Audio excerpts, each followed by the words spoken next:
can work out how many pavers you need to buy. You all know that I love plants, but did you know that I have another passion? And it's for this stuff here, paving. The benefits of paving are many, and if you get it right, it'll last you a lifetime. It's not that difficult once you know how to do it. So today, I thought I'd show you how to lay perfect paving. Before you go and get the tools out, the important thing is to look at the area you're in.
You need to assess your land and decide what job the pavers are doing.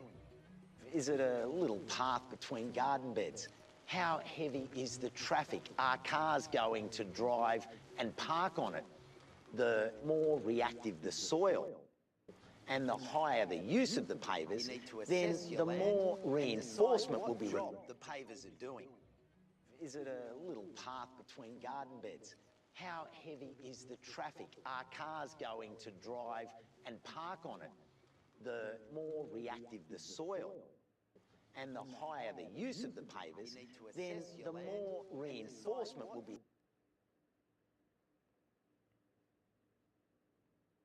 be required to make sure that the pavers can handle the pressure. Now, before you get going, you need to consider the style that you want. If you're going to pave a driveway, you probably want to go with brick pavers because they're practical and they're really durable. So you probably want to go with that you want. If you're going to pave a driveway, you probably want to go with brick pavers because they're practical and they're really durable. So you probably want to go with a herringbone pattern because this way they lock together, which give them a real strength to resist the forces that are going to be placed on them. If you're looking at an area with less traffic, perhaps a path through garden beds, bricks are still a good option for a traditional look, like a basket weave pattern or stretch. Still a good option for a traditional look, like a basket weave pattern or stretcher bond patterns. You could try crazy paving, which is the random but careful placement of irregular stone pieces. But be warned, it does require patience because each piece is different thicknesses and you'll have to work a bit harder to get it level. But think of it like this. It's a jigsaw puzzle that you're putting together and the end result, look at it, it's spectacular. You could also try sandstone, which works really well in the garden. And as a natural material, look at it, each piece gives you that variation, which is lovely to look at. And it does well in situations like this under pergolas and patios. However, each piece gives you that variation, which is lovely to look at. And it does well in situations like this under pergolas and patios.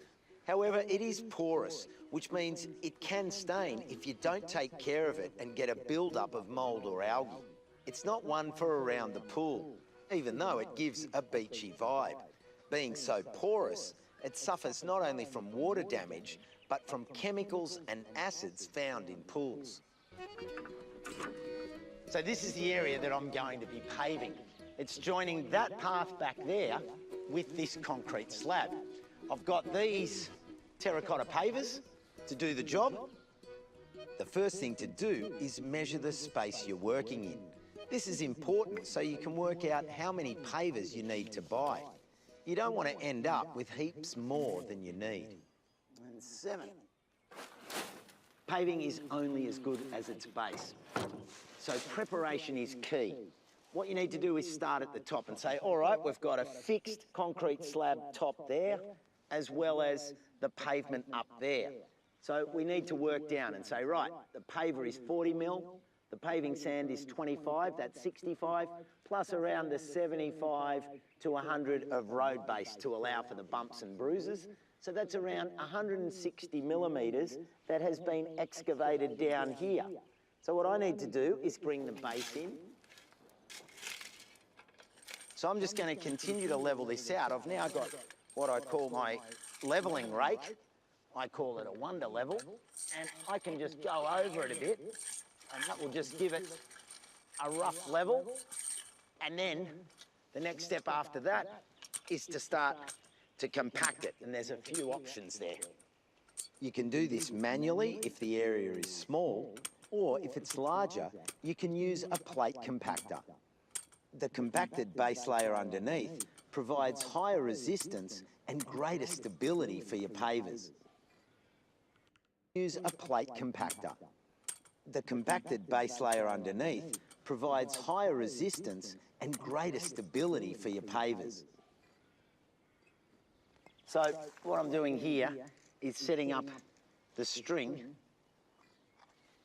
at the extremities of the paving. So the path is going to be 1.5 metres, and I've transferred that from the edge of that piece of concrete slab to there, and then I've taken that up to the path. The second tool is these steel rails, and they are key. If you have some of these, your paving will go from Humpty Dumpty to a really professional finish. Now, the rail is basically the top of the sand or the bottom of your paver. So I can set that in, and then it's like a train track, because you want all those pavers perfectly level. And I can run a steel edge or a screed across that